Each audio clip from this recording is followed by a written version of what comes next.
A data de hoje é 17 de dezembro de 2025 e a gente está numa contagem regressiva. Faltam poucos dias para um período que, segundo as fontes que vamos analisar, representa um ponto de virada para a humanidade. Um ponto e tanto. Bem-vindos a esta análise aprofundada. Hoje o nosso material vem de um lugar bem específico, o canal Elder e Lag, uma luz no fim do silêncio. O nome já é bem sugestivo. Com certeza. E a premissa deles é bem direta. Um ponto de bifurcação está marcado para acontecer agora, sabe?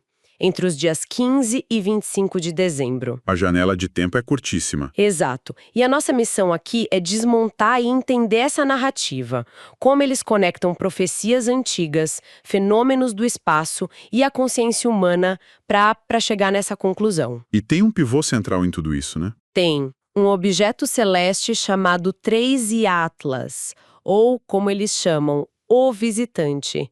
E a ideia é que ele não vem para destruir, mas para revelar. É uma proposta em tanto. É uma proposta fascinante, assim. Principalmente pela forma como ela é construída. O que me chama a atenção nesse material todo é a mistura. Eles pegam de tudo um pouco, né? Começa com segredos de Fátima e salta para o xamanismo siberiano e, de repente, um algoritmo supostamente dos anos 50. E observações astronômicas atuais. Exato. É uma colcha de retalhos de fontes que, assim, à primeira vista não tem nada a ver umas com as outras. O nosso ponto de partida aqui vai ser entender qual é a lógica, qual é a linha que eles usam para unir peças tão diferentes. E fazer com que todas apontem para essa mesma janela de tempo no finalzinho de 2025. Exatamente. Certo, então vamos puxar o primeiro fio. A base do argumento, segundo eles, são 3 pilares que já seriam conhecidos por governos há décadas. O primeiro vem de um lugar bem conhecido, o chamado Quarto Segredo de Fátima, que eles datam de 1947. Um clássico da área. E o material descreve uma previsão de um evento celeste de proporções colossais. A citação que eles destacam é pesada. O céu se abrirá e cairá fogo sobre as nações. Só que a interpretação que a fonte dá é curiosa, não é literal. E esse é o primeiro movimento inteligente da narrativa deles. Eles pegam uma imagem que é super poderosa, né? Potencialmente aterrorizante, fogo caindo do céu. Com certeza. E ressignificam. O fogo aqui não seria de aniquilação, mas tipo de purificação. Uma luz que revela, que força um despertar. É um jeito de usar o peso da profecia sem cair no catastrofismo barato, sabe? Que eles formam o medo num chamado à ação. Um chamado à ação. Entendi. O segundo pilar nos joga para o outro lado do mundo. As profecias xamânicas siberianas. A narrativa é espantosamente parecida. Uma visão de um fogo do céu. De novo, fogo. De novo. Mas com um detalhe que faz toda a diferença. Um fogo que não queima, mas transforma. E a data, mais uma vez, bateria com o solstício de inverno de 2025. Incrível. Agora, a terceira fonte é a que me parece mais fora da curva. Um tal de algoritmo covariare, de 1954. Um algoritmo em 1954. Exato. E é um ponto que merece uma pausa. Peraí. Computação em 1954 eram salas inteiras com cartões perfurados, a capacidade de processamento era mínima. Quase nula, né? Pois é. Então, quando a fonte joga essa informação, ela nos pede o salto de fé. Pede que a gente aceite a premissa de que existia uma tecnologia quase secreta, muito à frente do tempo dela, capaz de mapear ciclos cósmicos. E prever um ponto de convergência máxima para 21 de dezembro de 2025. Isso. Eles não oferecem provas disso, claro, mas usam o termo algoritmo para dar um verniz de legitimidade científica, tecnológica, para a profecia. Espera um pouco. Uma profecia católica, xamãs siberianos e um algoritmo de ficção científica dos anos 50. Como a fonte justifica a conexão entre coisas tão dispares? Qual é a lógica para costurar tudo isso? E essa é a grande jogada retórica da fonte. Eles sabem que uma profecia sozinha é fácil de descartar. A de Fátima. Alguém pode dizer que é dogma religioso. O xamanismo, folclore, E o algoritmo? teoria da conspiração. Exato. Mas ao entrelaçar três narrativas tão diferentes, religião, misticismo e suposta tecnologia, eles criam um padrão que é muito mais difícil de ignorar. O argumento não está na prova individual de cada um, mas na ressonância entre eles. Faz sentido. Até agora, a gente estava falando de profecias, de textos, mas é aí que a fonte dá um salto e tenta conectar tudo isso a algo que supostamente está acontecendo no céu agora.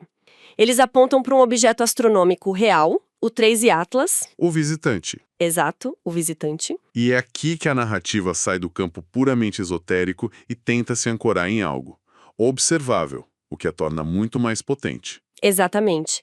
E as características que eles atribuem a esse objeto são, no mínimo, bizarras. O material fala de uma trajetória irregular, composição atípica. Ok, anomalias acontecem. Mas eles afirmam que o tamanho e a precisão da rota descartariam um fenômeno natural. E o ponto mais maluco de todos, eles alegam que o objeto emite sinais de rádio atípicos e que parece responder a tentativas de observação. A fonte está insinuando que não é um cometa, é uma Nave. sonda. O que eles querem dizer com isso? Eles deixam no ar e essa ambiguidade é proposital. Ao usar a palavra responder, eles inserem o elemento de intencionalidade. O evento deixa de ser um acidente cósmico, um cometa aleatório passando por aqui, e passa a ter um propósito, Vira uma mensagem. uma mensagem, uma visita. Isso muda completamente a dinâmica. Não somos mais espectadores passivos de um fenômeno, somos a outra parte de um diálogo silencioso. É um artifício narrativo poderoso para gerar um senso de urgência, de importância pessoal em quem ouve. Faz todo sentido. É para a pessoa se sentir parte da história. E para engrossar esse caldo, eles ainda mencionam que essa aproximação coincide com previsões de atividade solar extrema no mesmo período Empilhando evidências. e não para por aí. Eles fazem um esforço enorme para alinhar isso com um monte de outras tradições antigas que falam de ciclos de renovação. Citam os maias, que veriam em 2025 o ápice de um ciclo que começou em 2012, astrólogos védicos, registros egípcios, E até Gobekli Tepe. até Gobekli Tepe. Eles estão basicamente dizendo que toda a história humana antiga aponta para este exato momento. Se a primeira convergência era cultural, profética, esta segunda é cósmica e histórica. Eles estão empilhando camadas de evidências de diferentes campos para reforçar um único ponto. E qual seria esse ponto? A ideia central que eles querem passar é: o universo deu a data, mas o conteúdo do evento está nas mãos da humanidade. O fenômeno tem componentes físicos, o objeto, o Sol, mas o impacto real, o verdadeiro evento, acontece na nossa consciência. Então não é algo para se ver com telescópios. Não. É para se sentir com a intuição. Ok, então chegamos ao centro da questão. O que tudo isso significa na prática, segundo eles? É aqui que entra o tal ponto de bifurcação. A ideia não é que o mundo vai acabar, mas que a gente vai chegar numa encruzilhada. É isso. Exatamente. É o clímax da narrativa. Então, esse ponto de bifurcação não é como uma encruzilhada comum. É mais como num videogame onde sua escolha define todo o resto da história, sem chance de voltar. Boa analogia. A fonte diz que a humanidade inteira está prestes a apertar um botão. E esse botão tem duas opções. De um lado, o caminho da luz, evolução, cooperação, despertar coletivo. Do outro, o caminho da escuridão. Medo, caos, fragmentação, continuar no mesmo ciclo de sempre. Exato. Essa analogia do videogame é perfeita. E a profundidade desse conceito está em como ele transfere toda a responsabilidade para a gente. Deixa de ser um evento externo, cósmico, sobre o qual não temos controle, e vira uma questão interna. Quase um teste de maturidade para a consciência coletiva. A fonte argumenta que o resultado não está escrito nas estrelas, mas sim nas nossas escolhas diárias, nos nossos pensamentos. É uma virada de chave genial na narrativa apocalíptica tradicional. E eles fazem questão de ressaltar o significado original da palavra apocalipse, né? Dizem que não significa destruição. Mas sim revelação. Então a ideia é que esse evento, seja lá o que for, vai tirar um véu da realidade, vai mostrar as coisas como elas realmente são. E aí, com essa nova clareza, a gente escolhe. Precisamente. E para que essa ideia não pareça abstrata demais, a fonte aponta para o que chama de sinais do despertar, que já estariam acontecendo. Eles argumentam que a preparação para essa escolha já começou e que a gente pode ver os sinais disso ao nosso redor. Sim, essa parte é interessante. Eles listam coisas como um aumento de experiências psíquicas, pessoas relatando sonhos mais vívidos, Premonitórios. intuição mais aguçada. Isso. E principalmente uma inquietação coletiva. Aquele sentimento de que algo maior está acontecendo. Um questionamento do sistema, do paradigma materialista que diz que só o que a gente pode tocar é real. O que isso sugere, dentro da lógica deles, é que a bifurcação não é um evento de um dia só. É um processo. Certo. Esses sinais seriam o prelúdio. O universo ou a consciência coletiva já estaria vazando informações sobre o que está por vir, preparando quem está atento. É como ouvir a orquestra afinando os instrumentos antes do concerto. Quem está prestando atenção já sabe que a música vai começar. Exato. E se há uma escolha e um processo, imagino que eles ofereçam um manual de instruções. Se o negócio é todo sobre preparação interior, qual é o dever de casa que eles passam? E o guia de preparação é muito coerente com o resto da mensagem. Nada de construir bunkers ou estocar comida. Nada disso. A preparação é toda sobre a consciência. Eles listam 4 pontos. O primeiro é o autoconhecimento. Meditação, observar os sonhos, basicamente aprender a ouvir a própria voz interior, a intuição. Faz sentido. E o segundo? O segundo é a comunidade. A recomendação é se conectar com outras pessoas que sentem esse mesmo chamado, que estão na mesma sintonia. A ideia é criar redes de apoio para combater o isolamento e o sentimento de será que sou só eu que estou sentindo isso? Legal. E os outros 2 pontos? O terceiro é manter a calma e o discernimento. Um apelo direto para não se deixar levar pelo medo. A mensagem é: o medo te joga direto no caminho da escuridão. E o último ponto é a confiança. Confiar no processo, confiar na sua intuição e para tornar tudo mais concreto. Eles marcam o calendário. Sim. As datas. Começa no dia 12 de dezembro, com o início de mudanças sutis na consciência. O pico seria em 21 de dezembro, o solstício como momento de intensidade máxima. E o desfecho, ou o começo do novo ciclo, seria em 25 de dezembro. E a escolha da data de 25 de dezembro é carregada de simbolismo, o que a fonte explora muito bem. Não é uma data aleatória. Não mesmo. Ela se conecta com 2 arquétipos poderosíssimos. O primeiro é o solstício de inverno, que é o dia mais escuro do ano no hemisfério norte. O ponto em que, a partir dali, a luz começa a retornar. Um símbolo universal de renascimento. E o segundo, claro, é o Natal, o nascimento do Salvador, a vinda da luz ao mundo. Ao fundir esses 2 simbolismos, a fonte amarra sua narrativa a uma ideia de renascimento espiritual para toda a humanidade.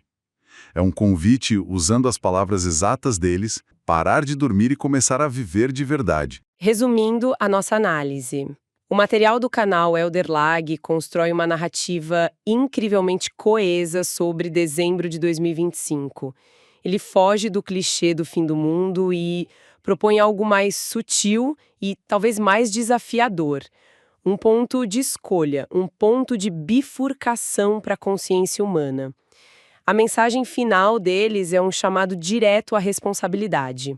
Eu cito aqui: o tempo chegou, o momento é agora, a escolha é nossa. Escolhamos bem. Depois de mergulhar em toda essa construção, fica uma reflexão. A premissa central é que este evento combina o físico e o consciencial, e que o resultado depende fundamentalmente da escolha humana. Isso nos leva a uma questão que transcende a própria data de 2025. Se a consciência coletiva tem de fato o poder de moldar o resultado de um evento cósmico, qual é então o verdadeiro alcance da intenção e do pensamento de cada indivíduo na construção da realidade que todos nós experimentamos todos os dias? A premissa é de uma humanidade numa encruzilhada, sabe? Com um relógio em contagem regressiva. De um lado, o medo, do outro, um despertar. Pois é, e o que torna essa análise fascinante não é nem tanto a profecia em si, mas a psicologia que ela descreve. O texto fala da chegada de um objeto que o autor chama de o visitante. Uhum. Isso seria entre os dias 15 e 25 de dezembro de 2025. Mas o ponto central não é o objeto, e sim a reação humana a ele. Seria um ponto de bifurcação, uma revelação, um apocalipse no sentido original da palavra, né? Que é tirar o véu. E com o véu retirado, o material diz que teremos dois caminhos bem claros. A nossa conversa de hoje vai focar especificamente no segundo caminho, que o autor descreve de uma forma bem direta: ignorar e estagnar. A pergunta que me ficou ao ler isso é: o que acontece na prática quando uma sociedade decide coletivamente fechar os olhos para sinais de uma grande mudança? É a pergunta-chave. O que a fonte descreve é uma dinâmica de inércia e medo, que, segundo ela, já está rolando. Já está acontecendo. Exato. Vamos explorar a anatomia dessa escolha pela estagnação, que, como a gente vai ver, é apresentada como tudo menos passiva. O apocalipse não é inevitável, mas a escolha entre luz e escuridão está diante de todos nós. Bem direto, né? Totalmente. E a partir daí ele começa a listar o que seriam os sinais ignorados por quem escolhe esse caminho da estagnação. E é curioso porque ele mistura coisas bem diferentes. Sim, é uma mistura de escalas. Por um lado, fala de fenômenos cósmicos e naturais, que são minimizados pela ciência convencional ou simplesmente não percebidos no barulho do dia a dia. Certo. Por outro, menciona o esquecimento de tradições espirituais antigas, como se a sabedoria dos nossos ancestrais tivesse perdido o prazo de validade, sabe? E no nível mais pessoal, ele aponta para o que chama de domínio das distrações, conflitos fabricados, consumismo sem fim, a ansiedade das redes sociais. Tudo isso, na visão do texto, funcionaria como uma névoa que impede uma evolução da consciência. O resultado é que uma parte da humanidade simplesmente perde a chance de dar um salto evolutivo. E é aqui que o conceito de estagnação fica mais denso. O interessante é que o autor não a descreve como uma simples falta de progresso. Ele a define como uma regressão ativa para o medo. Pera, então não é passividade. É uma escolha ativa de regredir. Essa é uma ideia bem forte. Exatamente. É como dizer que não fazer nada já é uma decisão com consequências negativas. E como funcionam esses 4 pilares que ele menciona? Ele os apresenta como uma espiral descendente. O primeiro pilar é o isolamento. As pessoas se fecham nas suas bolhas, desconfiam umas das outras, perdem o senso de comunidade. Esse isolamento leva direto para o segundo pilar, a confusão. Sozinha e sobrecarregada de informações contraditórias, a pessoa se torna um alvo fácil para narrativas de caos e pânico. Faz sentido. Uma pessoa isolada é mais fácil de manipular. E qual seria o terceiro passo nessa espiral? É a estagnação interior. Nesse estado de confusão e medo, a pessoa começa a duvidar da própria intuição. Sabe aquela sensação no fundo da barriga de que algo está errado ou que um caminho diferente é possível? Sei. Ela é silenciada, rotulada como ansiedade, como loucura, e a consequência disso é o quarto pilar, a perda de potencial. Todas as oportunidades de crescimento, de aprendizado, de conexão, tanto pessoal quanto coletivo, são simplesmente descartadas. A porta para a evolução se fecha. Nossa, é um sistema que se autossustenta. Medo gera isolamento, que gera confusão, que te faz ignorar a si mesmo e, no fim, você desperdiça a chance de mudar. A consequência final para quem segue essa trilha é bem sombria. O texto diz que, para essas pessoas, a realidade se tornará mais densa e limitada. Essa ideia de uma realidade densa é poética, mas o que isso quer dizer na prática? Seria tipo perder a capacidade de sonhar? Acho que é uma ótima analogia. Seria como viver num mundo que perdeu a saturação das cores, sabe? Uma realidade puramente materialista, onde só o que se pode tocar, medir e comprar tem valor. A criatividade, a empatia, a espiritualidade, a conexão com a natureza, tudo isso seria visto como irrelevante, infantil. Uma vida focada na sobrevivência e na competição, mesmo quando a sobrevivência nem está ameaçada. É a limitação do potencial humano à sua dimensão mais básica e mais temerosa. É um futuro de fragmentação. Mas é justamente nesse ponto que o texto introduz um contraste, uma espécie de antídoto. E aqui a história dá uma virada interessante. A gente esperaria um guia de sobrevivência, né? Com certeza. Dicas de como estocar comida, construir um abrigo. Mas o que o autor propõe é o completo oposto. Exatamente. Ele argumenta que a preparação para esse evento de 2025 não é, de forma alguma, material. O foco é 100% na preparação interior. Ah, interessante. E a lógica por trás disso é fundamental para entender o argumento todo. A ideia é que o medo é uma ferramenta de controle usada pelas estruturas de poder. Se as pessoas despertam a consciência coletiva e transcendem o medo, elas se tornam incontroláveis.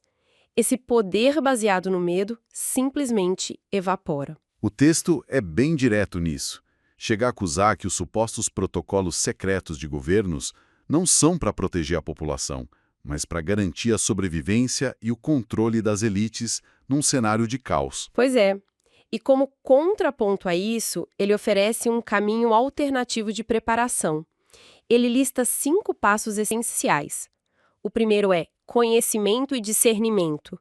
Basicamente, aprender a pensar por si mesmo e a filtrar o ruído da desinformação. O segundo é a prática de consciência, que inclui meditação, atenção aos sonhos, passar tempo na natureza, qualquer coisa que te reconecte com sua voz interior. O terceiro, e talvez o mais importante, é a construção de comunidades. Encontrar outras pessoas que também estão nesse caminho de despertar. Isso vai diretamente contra o pilar do isolamento que a gente falou antes. Precisamente. É o antídoto direto. O quarto passo é manter a calma e a perspectiva, não se deixar levar pelo pânico coletivo. E o quinto é a confiança. Confiança em quê, exatamente? Confiança numa inteligência maior, pode chamar de universo, Deus, consciência cósmica, e principalmente confiança no próprio papel dentro desse processo maior. Sabe, o curioso é que se você tirar o cometa da equação, Sim. essa lista conhecimento, meditação, comunidade, calma e confiança é a receita de praticamente qualquer filosofia de bem-estar ou caminho espiritual. O que o autor faz é empacotar essa sabedoria universal com um prazo de validade cósmico para criar um senso de urgência. Até agora, a discussão foi bem teórica, né? Sinais cósmicos, estruturas de poder. Mas em um determinado ponto, o autor muda completamente o tom e traz a experiência quase íntimo. Ele começa a falar da própria jornada. Sim, e essa é uma virada retórica crucial. Ele para de falar sobre a humanidade e começa a dizer eu. Ele descreve uma expansão da própria percepção, uma sensibilidade aguçada, sonhos mais vívidos, intuições mais claras, e ele rapidamente diz que não está sozinho, que encontrou muitos outros passando por processos semelhantes. É aqui que ele introduz a figura dos pioneiros. Os pioneiros são aqueles que já estariam sentindo essa mudança. Mas essa ideia de que alguns despertam antes e servem como faróis, isso não cria uma espécie de elite espiritual, uma hierarquia entre os que sabem e os que não sabem? Essa é uma crítica excelente. O texto aborda os riscos disso, como o ego ou a arrogância. Ele aborda de forma sutil. Ele não descreve os pioneiros como superiores, mas como pessoas com uma responsabilidade acrescida. Usa metáforas como âncoras na tormenta ou pontes entre o velho e o novo mundo. A ideia não é que eles são melhores, mas que a sensibilidade deles os torna os primeiros a sentir os tremores antes do terremoto, sabe? A responsabilidade, segundo o texto, não é se isolar num pedestal, mas sim viver a mudança de forma autêntica para que ela sirva de exemplo, não de dogma. Então, o papel deles é mais de inspiração do que de liderança formal. Eles mostram o que é possível navegar a mudança sem sucumbir ao medo. Exatamente. O autor usa a imagem de uma onda varrendo a consciência coletiva. Ninguém ficaria indiferente. Alguns vão tentar surfar a onda, outros vão ser arrastados por ela. Os pioneiros são os primeiros a aprender a se equilibrar na prancha. Eles não controlam a onda. Não, de jeito nenhum. Apenas demonstram que é possível não se afogar. Isso nos leva à parte final do texto. E aqui, o tom muda de análise para um chamado quase desesperado. A gente quase consegue ouvir o relógio fazendo tic-tac nas palavras dele, com frases como "o tempo se esgota" e "cada dia sem preparação é um dia perdido". É um clímax emocional. O chamado é direto e pessoal. Se você sente esse chamado, não o ignore. Siga-o, explore-o. A ideia que ele tenta passar é que nenhuma vida é insignificante. Ele usa a imagem de que cada pessoa é um fio no tecido infinito da existência e que cada escolha, por menor que pareça, reverbera e afeta o desenho final do tecido. É uma visão de interconexão total, onde a omissão também é uma ação. A inércia de um fio enfraquece a trama inteira. Perfeito. E a conclusão dele é que dezembro de 2025 não é o começo da mudança, mas a sua culminação. O processo já está em andamento. As escolhas já estão sendo feitas. O evento seria só um gatilho final. O catalisador final. O momento em que as duas realidades, os dois caminhos, se tornam tão distintos que não podem mais coexistir no mesmo espaço. A bifurcação se torna definitiva. E a escolha final é a mesma apresentada lá no começo. Caminho 1, despertar, evolução, colaboração. Ou o caminho 2 que a gente analisou hoje, estagnação, medo e fragmentação. No fim das contas, a mensagem central é que ninguém é mero espectador do futuro. Ou se está ativamente construindo um futuro de conexão, ou pela própria inércia, se está reforçando um de fragmentação. Na visão deste texto, não existe terreno neutro. Nossa análise de hoje mergulhou numa narrativa que descreve um futuro potencial de estagnação. Um caminho alimentado pelo medo e pela escolha deliberada de ignorar sinais de transformação. Isso mesmo. Vimos como a fonte contrapõe a ideia de uma preparação material que ela considera inútil com a necessidade urgente de um despertar interior, individual, mas com um propósito coletivo. O texto nos deixa com a imagem de um evento cósmico servindo como um ponto de pressão. Um catalisador que apenas torna visível uma escolha que já está sendo feita por todos nós. Em cada pensamento, em cada ação. Em cada momento de medo ou de coragem. Toda a estrutura do argumento é muito focada na agência pessoal, na responsabilidade de cada um dentro de um cenário que parece ser gigantesco e cósmico. E isso nos leva a um pensamento final para reflexão. O texto sugere que sentimentos que muitos de nós podemos considerar comuns, uma inquietação sem motivo aparente, sonhos mais intensos, não são casuais. A fonte os enquadra como sinais dessa onda de despertar global. Isso levanta uma questão, e aqui não importa se a gente acredita na profecia de 2025 ou não, a questão é: o que mudaria se a gente reinterpretasse nossa própria inquietação, nossa ansiedade, não como um sintoma de um problema a ser medicado, mas como um chamado da nossa própria consciência para uma percepção mais ampla da vida e do nosso papel nela,